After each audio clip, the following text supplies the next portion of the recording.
है, कहता है कि ई पी जे prime number, p is the prime number है, देन प्रूव साबित करें कि root p is irrational, root p जो है तो इरेशनल है। ठीक है, तो रेशनल जो होता है ए बाई बी के फॉर्म में होता है, और ए और बी में कोई कॉमन फैक्टर नहीं होना चाहिए। ए और बी मतलब कोई ऐसा मतलब किसी में से नहीं डिविजन होना चाहिए। ठीक है, तो हम क्या करेंगे कि हम यदि इसको हम प्रोजेक्टली रेशनल मान लेते हैं रूट पी को, root p equal to a by b, where a and b have no common factor, where a and b have no common factor। ठीक है, अब क्या कीजिए कि b को इधर प्रश्न, अब दोनों तरफ स्क्वायरिंग कर दीजिए, रूट पी का यहाँ whole square equal to a by b का होल स्क्वायर, तो ए स्क्वायर हट जाएगा, यहाँ पी बचेगा और पावर टू ए पर भी बच जाएगा, a square by b square, तो p into b square cross multiplication करेंगे इक्वल टू ए स्क्वायर, ये आ गया। जैसे देखिए अब यहाँ से पी, जैसे इसको हम 4 समझ लीजिए, 4 और इंटू यहाँ 3 समझ लिया और यहाँ 12 समझ लीजिए, तो 4 इंटू 3 12, यानी कि 4 से 12 डिविजन है। इस तरह से पी जो है पी से ए स्क्वायर डिविजन हो जाएगा, यानी कि पी जो है सो ए स्क्वायर को डिवाइड करेगा, तो पी डिवाइड्स ए स्क्वायर। तो यदि पी ए स्क्वायर को डिवाइड करेगा तो पी ए को भी डिवाइड करेगा, पी डिवाइड्स ए, क्योंकि ए जो है और बी जो है यहाँ इंटीजर है, ए और बी। तो जैसे कि ए स्क्वायर अगर मान लीजिए कि डिवाइड कर रहा है पी को, तो जैसे कि पी इंटू एन ना चाहिए, पी इंटू एन ना चाहिए, तो ए का वैल्यू कितना आ जाएगा, root under P into N, यानी कि A equal to root under P into root under N. लेकिन यहाँ ए तो कोई इंटीजर है ना, ए कोई इंटीजर है, और यहाँ तो रूट पी आ रहा है, और रूट पी यहाँ प्राइम नंबर है, से हम कोई प्राइम नंबर यहाँ 2 उठा दिए, तो रूट 2 इंटू रूट एन, तो यहाँ तो फिर ए तो इंटीजर नहीं होगा, ए इंटीजर नहीं होगा,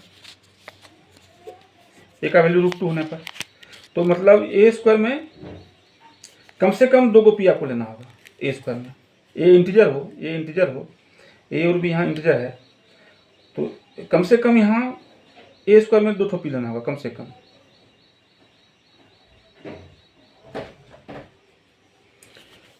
तब ए में 1 पी जरूर आ जाएगा आपका, जैसे ए स्क्वायर में पी स्क्वायर ले लिया और इंटू एन ले लिए, तब ए में 1 पी जरूर आ जाएगा, क्योंकि इधर भी स्क्वायर रूट डालेंगे,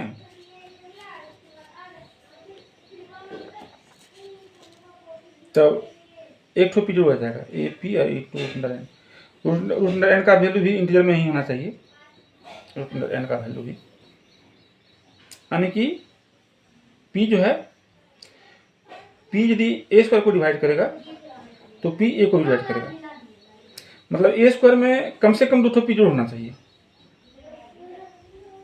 ए स्क्वायर में, ये इंटीजर होने के लिए, तो ए में 1 पी जरूर आ जाएगा। जैसे A square equal to P square हुआ, ए स्क्वायर में जैसे कि 2 पी है, A square equal to P into P, तो ए इक्वल टू 1 पी हो जाएगा। तो इस तरह से पी जो है सो ए को भी डिवाइड करेगा, यदि पी ए को डिवाइड करेगा तो पी ए को भी डिवाइड करेगा।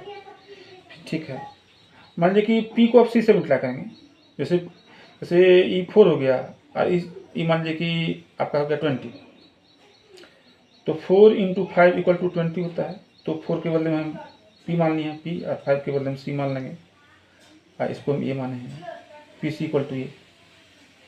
अब दोनों तरफ स्क्वायरिंग करेंगे, तो पी सी का whole square equal to a square, तो ए पावर 2 स्क्वायर बैठ जाएगा, p square c square equal to a square. अब फिर ए स्क्वायर की जगह हम बैठा देंगे इसको p square b square from equation 1,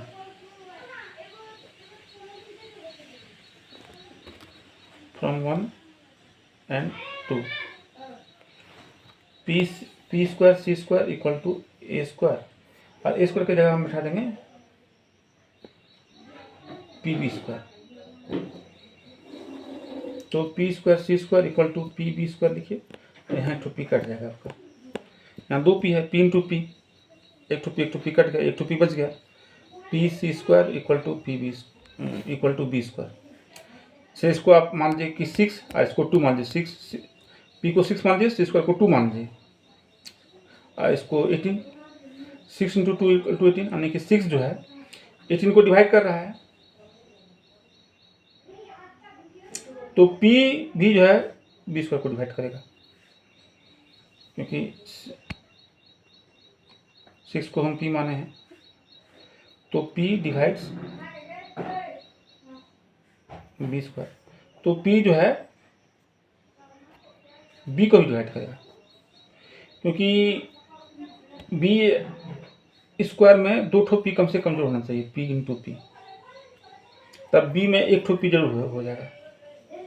क्योंकि B जो है अगर 1 ठो P मान लेते हैं तो फिर B का वैल्यू रूट अंडर P निकल जाएगा, तो फिर B जो है सो तो इरेशनल नंबर हो जाएगा। तो इस तरह से P जो है सो B को डिवाइड करेगा। इस तरह से हम देख रहे हैं कि P जो है divides A and B also. Therefore, P are the common factors. P is the common factor. Is the common factor of A and B. Hence, A by B is not rational number.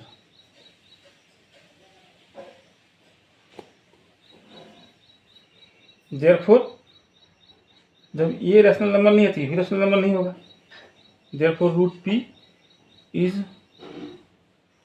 not rational number. Hence, root P is irrational number.